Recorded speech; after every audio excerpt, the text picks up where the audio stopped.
नमस्कार, रीवा 24 न्यूज में आपका स्वागत है। ताजा तरीन खबरों के साथ मैं शैलेंद्र। सबसे पहले प्रमुख खबरें।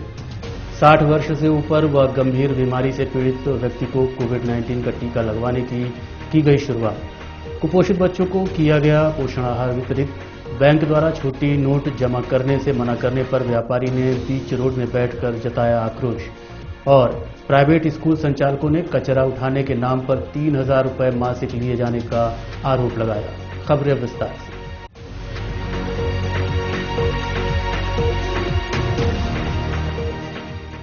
गंभीर बीमारी से पीड़ित व बुजुर्गों के लिए कोविड वैक्सीनेशन कार्यक्रम आज से शुरू किया गया। रीवा कलेक्टर व सांसद ने जिला वासियों से कोविड का टीका लगवाने की अपील की है। जैसा कि आपको विदित है, कोरोना टीकाकरण का कार्यक्रम चरणबद्ध तरीके से शुरू है। सबसे पहले हेल्थ वर्करों को कोविड का टीका लगवाया गया था। उसके बाद थर्ड लाइन वर्करों को यानी कि पुलिस, राजस्व समेत ग्राम पंचायत के लोगों को लगाया गया था। और आज 1 मार्च से गंभीर रोग से ग्रसित लोगों व 60 वर्ष के ऊपर के बुजुर्गों के लिए वैक्सीनेशन का कार्यक्रम शुरू किया गया है, जिसके लिए जिले में कुल 7 केंद्र बनाए गए हैं, जिनमें से 5 केंद्र शासकीय हैं, जहां निःशुल्क रूप से टीका लगाया जाएगा। वहीं 2 प्राइवेट केंद्र विंध्या हॉस्पिटल और रीवा हॉस्पिटल में बनाए गए हैं, जहां के लिए 250 रुपये शुल्क निर्धारित किया गया है। आज से चरण की शुरुआत सांसद जनार्दन मिश्रा को कोविड का टीका लगवाकर की गई। उन्होंने बताया कि टीकाकरण के बाद उन्हें किसी भी प्रकार की परेशानी नहीं हो रही है। साथ ही जिला वासियों से कोविड का टीका लगवाने की अपील की है। हमें तो लगा ही नहीं कि वैक्सीन लग गई। इतना बढ़िया जिन्होंने लगाया इंजेक्शन, मैं कोई तारीफ करने के लिए नहीं कह रहा हूं। वास्तव में मुझे मालूम ही नहीं पड़ा कि इंजेक्शन कब लगा और कब सुई निकल आई शरीर से। कल लगा तो है ना। ये तो आप लोग देख रहे थे, आप लोग बताओ। हमको तो मालूम नहीं पड़ा कि लगा कि नहीं लगा, लेकिन लगा तो आप लोगों ने देखा। और मैं उन्हें जो बहन ने लगाया है उनको बहुत बहुत धन्यवाद देता हूं, और पूरे स्टाफ को, सीएमएचओ साहब जिस तरह से व्यवस्था यहाँ कर रहे हैं, यहाँ का प्रशासन, जिला कलेक्टर, सारे लोगों ने जिस तरह से कोविड के लिए काम किया और अभी भी निरंतर सतर्कता और प्रयास जारी है, उसके लिए सबका आभारी हूँ। और मेरी सबसे अपील है पूरे नगरवासियों से, पूरे जिले के लोगों से, कि इसमें किसी तरह की अफवाहों को ध्यान में रखें। जिसका जिस दिन नंबर आ रहा है, जो लोग लगा चुके हैं, दूसरी पारी में जिनको लगना है, वो लोग सब ला करके 100% टीकाकरण करा लें अपना। और जिन लोगों का अब नंबर आया है और जिनको लगना है टीका, वो हर आदमी आकर के टीका लगवा लें। मैं तो अभी 5-7 मिनट हो गए, किसी तरह का कुछ नहीं। एक उत्साह ही मन में है कि चलिए अब तो धीरे धीरे शरीर में मजबूती आएगी, रोग प्रतिरोधक क्षमता, कोरोना से लड़ने की क्षमता हमारे शरीर में विकसित होगी। और इससे आज बड़ी खुशी है, एक उत्साह है, थोड़ा सा डर भी खत्म हो रहा है कि कोरोना हो न जाए, कोरोना ना हो जाए। तो इसलिए मेरे मन में बहुत उत्साह है, उमंग है, और आज थोड़ा सा रिलैक्स फील कर रहा हूँ कि अब कोरोना से बचाव का एक उपाय हमारे शरीर में भी पहुँच गया है, और उससे हमको काफ़ी सुरक्षा। वहीं कलेक्टर इलैया राजा टी से रीवा 24 संवाददाता अमित पांडे ने बात की। पहले हेल्थ वर्कर्स की टीकाकरण हुई थी, उसके बाद फ्रंटलाइन वर्कर्स हैं, हमारी रेवेन्यू, पुलिस, नगर पंचायत की, ग्राम पंचायत के अमला को लगी थी। अभी आज से हमारी आम जनता का है ना वैक्सीनेशन लगाने का काम भी शुरू हो गया है। प्रथम चरण पे 60 साल के ऊपर है ना कितने भी लोग हैं उन लोगों को लगा सकते हैं, 60 ईयर्स के ऊपर। वो सभी लोग के लिए हम लोग है ना टोटल 7 सेंटर की व्यवस्था है ना रीवा जिले में किए हैं। गवर्नमेंट की ओर से ना 5 सेंटर है। हमारी डिस्ट्रिक्ट हॉस्पिटल है, संजय गांधी हॉस्पिटल है, मऊगंज, त्योतर और सिरमौर सामुदायिक स्वास्थ्य केंद्र है। ऐसे 5 जगह पे फ्री में ना टीकाकरण करने के लिए व्यवस्था किए गए हैं। इसके अलावा 2 जगह प्राइवेट हॉस्पिटल है, रीवा हॉस्पिटल और विंध्या हॉस्पिटल। वहाँ कोई भी चाहता है तो 250 रुपये में अपना कोविड टीकाकरण वहाँ जाके लगा सकते हैं। इसमें ना सिर्फ ना 60 साल के ऊपर, उसके साथ साथ 45 साल के ऊपर कितने भी लोग हैं बीमारी से पीड़ित है।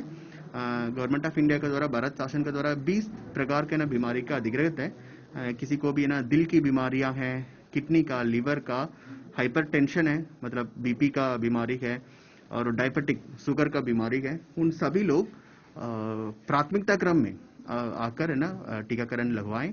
सो जिला प्रशासन की ओर से अपील है, जैसे कि आज है ना हमारे सांसद जी ने मतलब यहाँ के टीकाकरण लगाए हैं, तो सभी लोगों से अपील है कि 60 साल के ऊपर अपना कितने भी घर में है ना अपना माँ बाप और है ना सभी वरिष्ठ जन को सुरक्षा को ध्यान में रखते हुए हर नागरिक अपना है ना वरिष्ठ जनों को है ना ले आके टीकाकरण करा दे।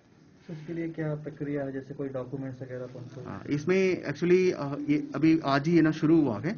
एक पोर्टल है, उसमें प्री रजिस्ट्रेशन करा सकते हैं आप। रजिस्ट्रेशन का आपका स्थान और समय आप लोग स्वयं सुन सकते हैं, उसी टाइम आके व्यवस्था कर सकते हैं। बट उसके अलावा जब आपने रजिस्ट्रेशन नहीं कराएंगे वो आके ऑन द स्पॉट वेरिफिकेशन करके भी है ना टीकाकरण करने के लिए व्यवस्थित है। बट हम इसको आने वाले समय पे भीड़ को ध्यान में रखते हुए नगर पंचायत और नगर निगम और ग्राम पंचायत में वार्ड वाइज और गांव वाइज भी है ना टीकाकरण करने के लिए हम लोग ने प्लान बनाए हैं। आज है ना शुरुआत है, लोगों की है ना देखेंगे कि मतलब है ना किस प्रकार का है ना इंटरेस्ट होते हुए ना आके देख रहा है, उसी हिसाब से हम लोग व्यवस्था बनाएंगे। और कोई भी डॉक्यूमेंट आधार कार्ड ID कार्ड से ना ले आना पड़ेगा साथ में। बीमारी लोग हैं 45 साल के ऊपर है, 20 प्रकार की बीमारी है, कोई भी रजिस्टर्ड मेडिकल प्रैक्टिशनर है, डॉक्टर है, उनका कोई डॉक्यूमेंट हो, बीमारी के कोई भी दस्तावेज है वो लेके आएंगे तो फिर उनका भी वैक्सीनेशन हो जाए। नवजीवन अभियान के तहत कुपोषित बच्चों को चिकित्सा सुविधा एवं पोषण आहार का किया गया वितरण। बच्चे स्वस्थ रहेंगे तो देश व जिला स्वस्थ होगा, ऐसी मानसा के साथ रीवा कलेक्टर इलैया राजा टी ने कुपोषित बच्चों को कुपोषण से मुक्त करने हेतु नवजीवन अभियान चलाया है, जिसमें निःशुल्क चिकित्सा व पोषण आहार समय समय पर वितरित किया जा रहा है। इसी कार्यक्रम की दूसरी कड़ी में आज सैकड़ों कुपोषित बच्चों को निःशुल्क चिकित्सा व्यवस्था उपलब्ध कराई गई, साथ ही पोषण आहार के पैकेट वितरित किए गए। उक्त कार्यक्रम के दौरान सांसद जनार्दन मिश्रा, कलेक्टर इलैया राजा टी, नगर निगम आयुक्त, समाजसेवी समेत संबंधित लोगों की उपस्थिति देखी गई। इस संबंध में सिटी केबल नेटवर्क रीवा 24 संवाददाता अमित पांडे ने सांसद जनार्दन मिश्रा व रीवा कलेक्टर इलैया राजा टी से बात की। ये कुपोषित बच्चों के साथ साथ जो कमजोर बच्चे हैं उनको भी प्रयास किया। कुपोषित बच्चे तो अस्पतालों में है, उनका ट्रीटमेंट चल रहा है और ये तीसरा चरण है। हर महीने इनको एक किट दी जाती है, उसमें पोषण आहार की सारी सामग्री रहती है और उससे भी आपने देखा कि सब लोग बता रहे हैं कि वजन बढ़ रहा है, बच्चों के स्वास्थ्य में सुधार हो रहा है। तो बड़ा बहुत ही अभिनव पहल किया है यहाँ के कलेक्टर ने। इस कार्यक्रम से क्या सुधार हो रहा है कुपोषित बच्चों में? बहुत भाई, मैं वही आपसे आग्रह कर रहा था कि आपने जब मैंने पूछा माताओं से कि बच्चों का वजन बढ़ रहा है तो सभी ने कहा कि हाँ वजन बढ़ रहा है। तो वजन बढ़ने का मतलब है कि उसका प्रभाव सकारात्मक पड़ रहा है और इसमें कलेक्टर रीवा की बहुत और ये DPO मैडम सारा जो कार्यक्रम लगे हुए हैं, तमाम संस्थाएँ भी हैं, डॉक्टर हैं, डॉक्टर ज्योति वगैरह कर रही है। हमको पता है बहुत सारे घरों में पोषण का सही तरीके से नहीं देने देगा तो पोषण होता है। एक तो बीमारी है, बच्चे बीमार रहते हैं, बीमारी को सही इलाज नहीं होना और बीमारी क्या कारण गंदगी होना, करते बच्चों को साफ सुथरा नहीं रखना, ये भी एक मुख्य वजह होता है। इसके साथ साथ हम लोग सही तरीके से पोषण आहार उनको नहीं दिलाएं। आज आपको बुलाया जा रहा है पोषण किट है, इसमें 5 प्रकार का दाल है, सिर्फ गेहूं नहीं, ज्वार और बाजरा का आटा भी है। इसके साथ साथ आपको दवाई किट भी है। बहुत सारे बच्चे का विटामिन का डेफिशिएंसी होती है, उसमें मल्टीविटामिन सिरप है, वो भी बच्चे को लगातार आपको पिलाना होगा। विटामिन A का है, विटामिन B कॉम्प्लेक्स का है, वो भी मैंने कहा था। आयरन की बहुत सारी कमियां होती है, खून की कमियां होती है बच्चे में, वो भी एक मुख्य वजह होता है पोषण का। बट सिर्फ आयरन फोलिक एसिड का सिर्फ तो दिया हुआ है, बट उसके साथ साथ विटामिन B का जैसे मैंने कहा है नींबू है। जब नींबू साफ से लेंगे तो बच्चे का आयरन की खून की कमी और दूर हो जाएगी। तो ये थोड़ा माताओं को जागरूक होना जरूरी है अपने बच्चे के बारे में, अपने बारे में। हम खाना से खिलाते हैं, उसके बाद भी हमारे बच्चे इतने कमजोर है तो कहीं ना कहीं कुछ कमियां है। उस कमी को दूर करने के लिए क्या करना है, उसके बारे में जागरूक होना जरूरी है। बैंक द्वारा छोटी नोट जमा करने से मना किए जाने से आक्रोशित व्यापारी बीच सड़क पर बैठ गया। HDFC बैंक रीवा शाखा में व्यापारी उमेश विश्वकर्मा, जो कि प्लाई का व्यवसाय करते हैं, जो कि आज HDFC बैंक अपने खाते में पैसा जमा करने गए थे, जहां छोटी नोट होने के चलते बैंक पैसे जमा करने से मना कर दिया। काफी निवेदन करने पर भी जब व्यापारी के खाते में पैसे नहीं जमा किए गए तो बैंक के सामने पैसे लेकर बीच रोड में बैठ गया और इसकी शिकायत करने हेतु कलेक्टर इलैया राजा टी को फोन लगाया, लेकिन व्यस्तता के चलते फोन न उठाने पर व्यापारी ने मीडिया को आपबीती सुनाई। मीडिया के पहुंचते ही बैंक द्वारा व्यापारी के पैसे जमा किए गए। इस संबंध में व्यापारी ने मीडिया को क्या जानकारी दी, आप खुद सुनिए। करने के लिए थे, मना कर रहे हैं मैनेजर साहब। क्या बोल रहे हैं? बोल रहे हैं कि 50 की नोट नहीं लूंगा मैं। क्यों? हमने सर पूछा भी कि सर 50 की नोट क्यों नहीं लेंगे, तो बोले मेरी मर्जी है, मैं नहीं लूंगा 50 की नोट। मुद्रा तापमान हुआ, ऐसे कैसे न लेंगे आप? सर ये अब 1 घंटे से इंतजार कर चुके। मेरा फार्म है, मेरी रामा प्लाई बाजार में दुकान है, मेरे चेक लगे रहते हैं। सर मैंने 1 घंटा इनका वेट किया, इसके बाद भी मैंने रिक्वेस्ट किया, निवेदन किया, फिर भी ये नहीं मान रहे। कितना कैश जमा करना? सर इसमें 55,000 जमा कर रहे थे सर। कल की डेट में मेरे सर चेक लगे हुए हैं, इन्होंने डायरेक्टली मना कर दिया, बोला नहीं लूंगा, मेरी मर्जी है। 50-50 की नोट है। सर 50-50 की नोट है, बोले 50-50 की नोट नहीं लूंगा। मैंने कहा भी सर कि हम 2000 की नोट कहाँ पाए, तो बोले इससे लेना देना नहीं है। बोल रहे हैं कि नहीं लूंगा, मेरी मर्जी है, 50 की नोट नहीं लूंगा मैं। क्या नाम है आपका? उमेश विश्वकर्मा। ये नोट दिखाइए, कौन-कौन कैसी सर नोट है? 50-50 की गड्डियां हैं। ये सब असली मैं नोट है? हाँ सर असली नोट, मैं भी व्यापारी हूँ। ये देखिए, ये 50-50 की हैं सारी। आप नोट लेके बाहर घूम रहे हैं।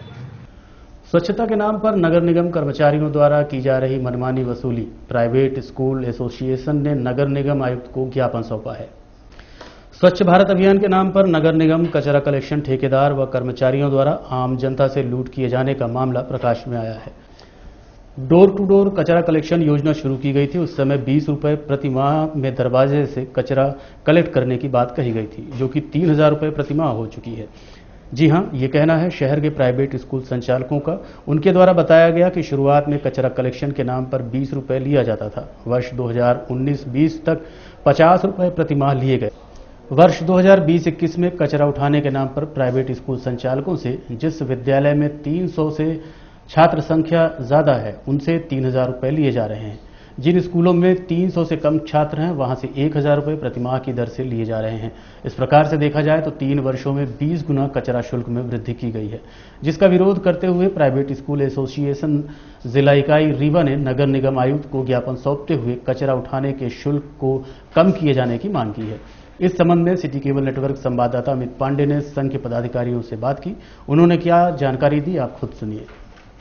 आज यहाँ पे हम लोग एक्चुअली आए हुए थे। हम लोग का जो विद्यालय का कचरा कलेक्शन का जो रेट यहाँ पे फिक्स किया गया है नगर निगम के द्वारा, वो पहले 50 रुपए से स्टार्टिंग हुई उसकी, और 2016 के आसपास वो वही 50 रुपए चल रहा था। उसके बाद इन लोगों ने अचानक 3,000 का सीधे बढ़ा दिया, 50 रुपए से सीधे 3,000 कर दिया। इन्होंने परिषद में पास कर दिया 3,000। लेकिन उसके बाद भी ये कहा जा रहा है कि जो हमारे जो इन्होंने एक्ट पास किया है उसमें कोई क्लैरिफिकेशन नहीं है कि परिषद में पास हुआ है कि नहीं हुआ है, क्योंकि हमारे स्कूल संचालकों में ये देखा गया है कि अलग अलग लोगों ने अलग अलग तरीके से उसके टैक्स पे की है।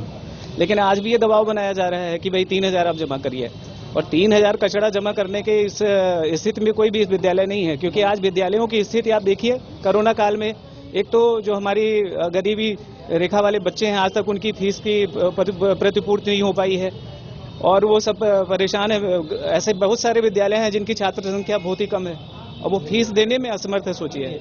और उनसे 3,000 रुपये अगर आप कचरा वसूल कर रहे हो तो कैसे वो कहाँ से दे पाएंगे वो इस तरह से? ये तो बिल्कुल अन्यायपूर्ण नीति चल रही है, नगर निगम की एक तरफा मनमानी चल रही है कि 3,000 रुपये उन्होंने लगा दिए और विद्यालय वाले उनको ढोते बैठे रहे। तो हम लोग इसी विषय में यहाँ पे आज कमिश्नर साहब से मिले हैं। उन्होंने कहा है कि मैं अपनी टीम के साथ शाम को बैठ के और इस पे देखता हूँ, कुछ विचार विमर्श करता हूँ कि क्या हो सकता है। आपकी क्या मांगे, क्या चाहते हैं? भाई हमारी मांगे ये है कि हमारा जो कचरा का कलेक्शन है, आप 50 रुपए से सीधे 3,000 नहीं कर सकते हैं। एक वाजिब जो रेट होता है 50 से 100 रुपए कर लो, आप 110 रुपए कर लो, एक जो सही तरीका होता है उस तरीके से आप लीजिए। हम लोग भी देंगे, हम लोग प्रॉपर्टी टैक्स दे ही रहे हैं, कोई हम लोग को दिक्कत नहीं है। तो उसी तरह से इस कचरे कलेक्शन का भी एक वैल्यूएबल, मतलब एक रिजनेबल रेट होना चाहिए। कितने स्कूल के? ज्ञापन में हमारी मुख्य मांग ये है कि कचरा शुल्क जो अभी तक 50 रुपये प्रतिमाह वसूला जाता था, उसे परिषद ने 2016 में प्रस्ताव पारित कर ऐसी व्यवस्था दी है कि जिन विद्यालयों की संख्या 300 से कम है उनसे 1,000 रुपये प्रतिमाह कचरा शुल्क, यानी 12,000 रुपये साल, और जिन विद्यालयों की संख्या 300 से ऊपर है उनसे 3,000 रुपये प्रतिमाह यानी 36,000 रुपये साल कचरा शुल्क वसूला जाएगा। तो आज हम माननीय आयुक्त महोदय से मिले हैं और उनसे निवेदन किया है कि यह कचरा शुल्क बहुत ज़्यादा है, 10% 15% जो चाहें यथोचित हो बढ़ा लें, लेकिन हम विद्यालय संचालक 3,000 रुपये पर महीने और 1,000 रुपये पर महीने दे पाने की स्थिति में नहीं है। इसी के लिए हमने ज्ञापन सौंपा है। आर के शर्मा, अध्यक्ष प्राइवेट स्कूल एसोसिएशन, जिला रीवा। देखते रहिए रीवा 24 न्यूज। छोटे से ब्रेक के बाद श्री राजकुमार मिश्रा जी वृंदावन धाम संगीत में श्रीमद् भागवत महापुराण की कथा करवाने के लिए संपर्क करें मोबाइल नंबर 7898928693 पर।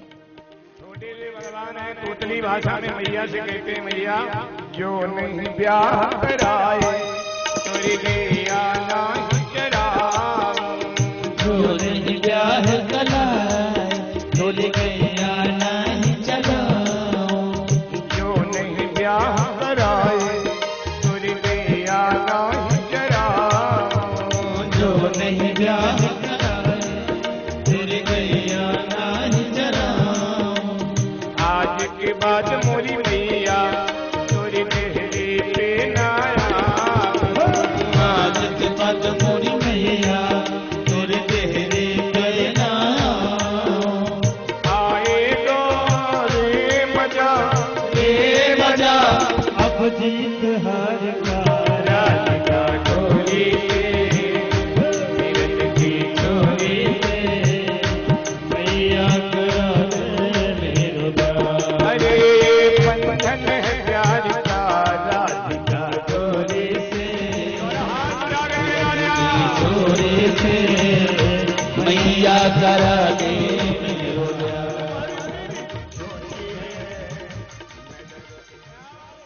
श्री राजकुमार मिश्रा जी वृंदावन धाम संगीत में श्रीमद् भागवत महापुराण की कथा करवाने के लिए संपर्क करें मोबाइल नंबर 7898928693 पर।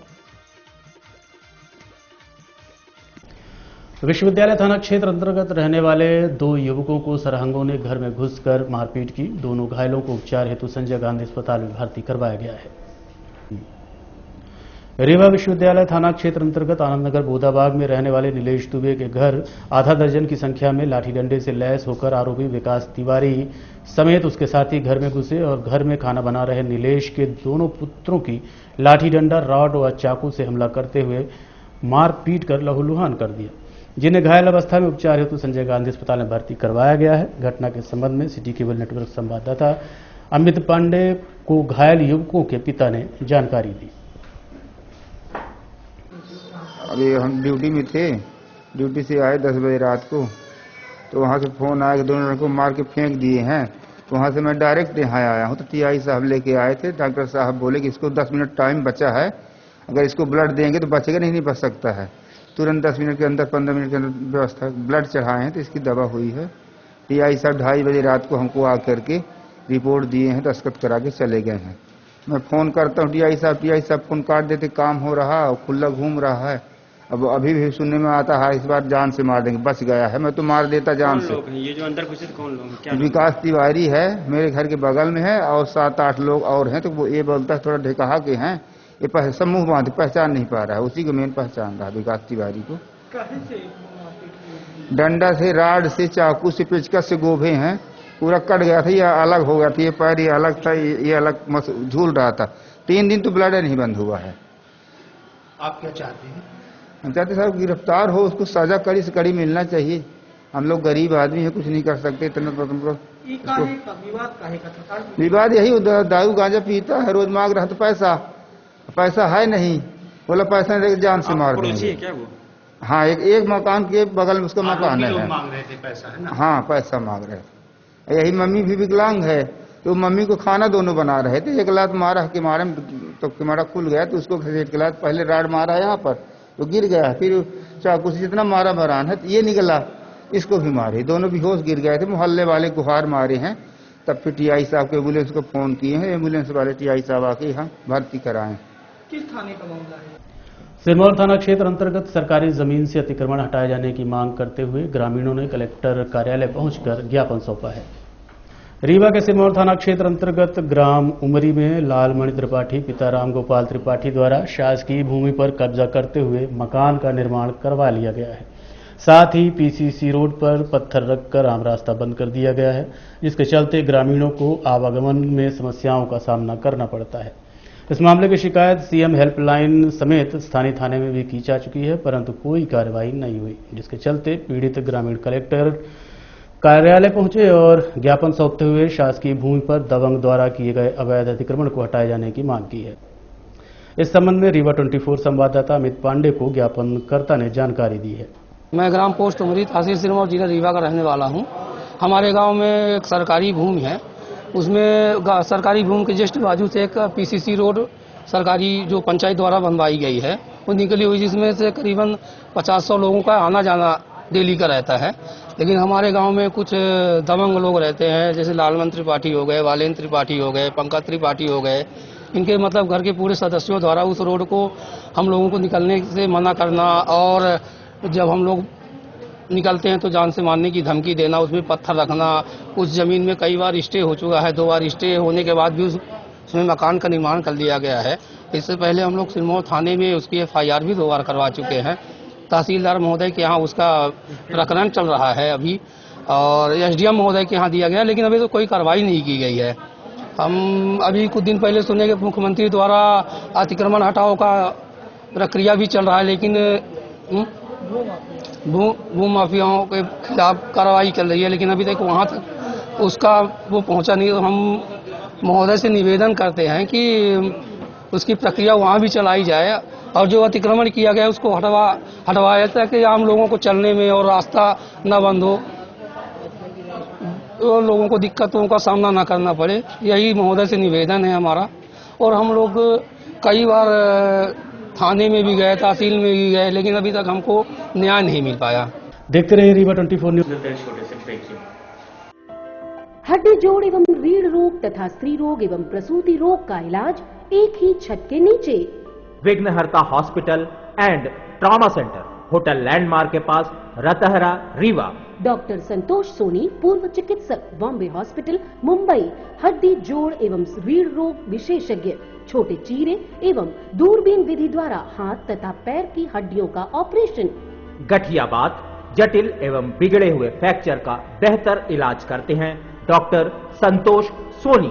विघ्नहर्ता हॉस्पिटल ट्रॉमा सेंटर में ही स्त्री एवं प्रसूत रोग विशेषज्ञ डॉक्टर शैलजा सोनी भी उपलब्ध हैं, जिनकी देखरेख में नॉर्मल डिलीवरी, सिजेरियन ऑपरेशन एवं बच्चेदानी से संबंधित ऑपरेशन की बेहतर सुविधा। संतानहीन दंपत्ति तत्काल संपर्क करें। विघ्नहर्ता hospital and trauma centre, hotel landmark के पास, रतहरा, रीवा। सुविधाजनक एवं सफल इलाज हेतु आज ही संपर्क करें। विघ्नहर्ता hospital and trauma centre, hotel landmark के पास, रतहरा, रीवा। मोबाइल नंबर 7828781983 अथवा 8462956774 पर।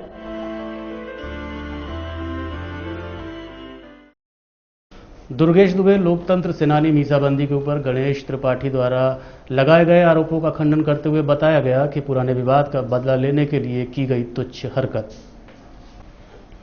कुछ दिन पूर्व उपरहटी निवासी गणेश त्रिपाठी द्वारा लोकतंत्र सेनानी मीसाबंदी दुर्गेश दुबे के ऊपर आरोप लगाए गए थे कि बिजली का मीटर घर के बाहर लगवाया गया है, बिजली की चोरी की जा रही है व उनके साथ घर में घुसकर बेटी व पत्नी को धमकी दी जा रही है।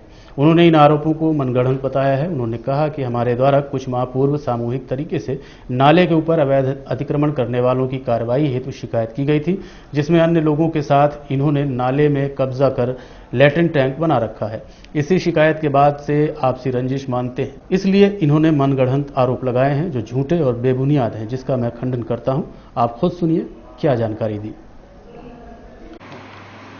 गणेश त्रिपाठी द्वारा कुछ आरोप लगाए गए थे, उसमें आप स्पष्टीकरण जो देना चाहते हैं तो बताएं क्या स्पष्टीकरण देना चाहते हैं। गणेश त्रिपाठी जी द्वारा जो आरोप हमारे ऊपर लगाए गए हैं वो मनगढ़ंत है, उसमें कोई सत्यता नहीं है। बहुत सारे घरों में आज भी घर के अंदर मीटर लगे हुए हैं हमारे उपराटी में ही कई घरों में घर के अंदर मीटर लगे हुए हैं।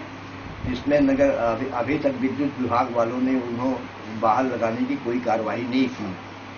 ये बात ठीक है कि बहुत सारे लोगों के मीटर घर के बाहर लगाए गए हैं, लगना भी चाहिए। इस दृष्टि से लगाए गए हैं कि लोग चोरी करते थे, लेकिन जब से ये केबल लाइन डाली गई है तो चोरी करने के भी चांसेस कम हो गए हैं।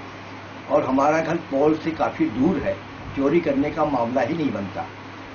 गणेश त्रिपाठी द्वारा ये कहा गया है कि ये चुंबक लगा करके चोरी करते हैं, तो उनके पास इस बात का प्रमाण क्या है कि मैं चोरी करता हूं, जबकि हमारे यहाँ रेगुलर मीटर रीडिंग लेने आता है, बराबर रेगुलर हमारी बिल का पेमेंट होता है। तो और उनका ये कहना कि इससे हमारे मीटर पर प्रभाव पड़ता है, उनकी चोरी करने से हमारे यहाँ बिल ज्यादा आता है, ये सरासर एक हास्यास्पद बात है जो उचित नहीं है। जहां तक मीटर लगाने की बात है, तुमने जो आत्महत्या करने की बात कही है वो एक बहुत बड़ी बात हो जाती है, क्योंकि आज हमारे यहाँ नगर निगम विद्युत विभाग के लोग आए थे और बिना हमारे से संपर्क किए वो बिजली के पोल के ऊपर मीटर लगा के चले गए हैं। हमने भी कोई आपत्ति नहीं की, इसलिए नहीं की कि तुमने जो ये आत्महत्या की करने की घोषणा की थी, इस कारण से हमने भी शासन का सहयोग किया और उनको मीटर लगाने के लिए हमने अनुमति दे दी कि आप हमारा मीटर आप पोल के ऊपर लगा दीजिए। लेकिन इस तरह की घृणित आरोप लगाना, झूठे आरोप लगाना कि हम घर में आके तुम्हारी बहन बेटियों को गाली देते हैं, एक झूठा आरोप है ये। इसके लिए तुमको प्रमाण प्रस्तुत करना पड़ेगा, गवाही प्रस्तुत करनी पड़ेगी। हम इसको कोर्ट तक मामला ले जाएंगे। धन्यवाद। जय हिंद। इस एलिगेंस लगाने के पीछे कारण क्या था? क्यों ऐसा बोल रहे हो? ऐसा इसलिए है, इसका कारण ये था कि तुमने 20 साल से एक सरकारी नाला है, उस पर तुमने इंक्रोचमेंट करके अपना टॉयलेट बना रखा था, जिसकी शिकायत हमने नहीं की है। हमने जो शिकायत की है उसके पड़ोसी ने जो नाले के ऊपर बिल्डिंग बनाई है, उन लोगों की शिकायत मैंने की थी। ये और शिकायत करने का कारण था कि वो जो इंक्रोचमेंट किया गया है वो इंक्रोचमेंट गलत है। वो हटने से वो 5 फुट का इंक्रोचमेंट हटेगा तो उसको हम सड़क से जोड़ेंगे, हमारी सड़क चौड़ी हो जाएगी, जिससे हमारी गाड़ियां जो आती जाती हैं 4 व्हीलर वो आसानी से मुड़ सके, टर्निंग हो सके। एक व्यवस्था बनाने के लिए वो स्थान को छोड़ा गया था, लेकिन तुम लोगों ने उसको कब्जा करके उस स्थान को चौपट कर दिया। ये शिकायत थी, तो इस पर तुमको आपत्ति नहीं होनी चाहिए। नाजायज शिकायत, तुम बदला लेने के लिए इस तरह के ऊंचे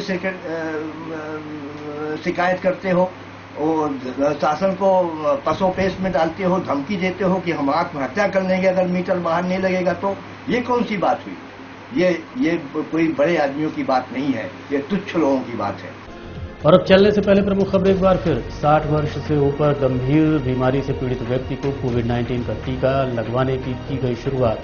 कुपोषित बच्चों को किया गया पोषण आहार वितरण। बैंक द्वारा छोटी नोट जमा करने से मना करने पर व्यापारी ने बीच रोड में बैठकर जताया आक्रोश। और प्राइवेट स्कूल संचालकों ने कचरा उठाने के नाम पर 3000 रुपये मासिक लिए जाने का आरोप लगाया। आज के अंत में इतना ही। देखते रहिए रीवा 24 न्यूज। नमस्कार।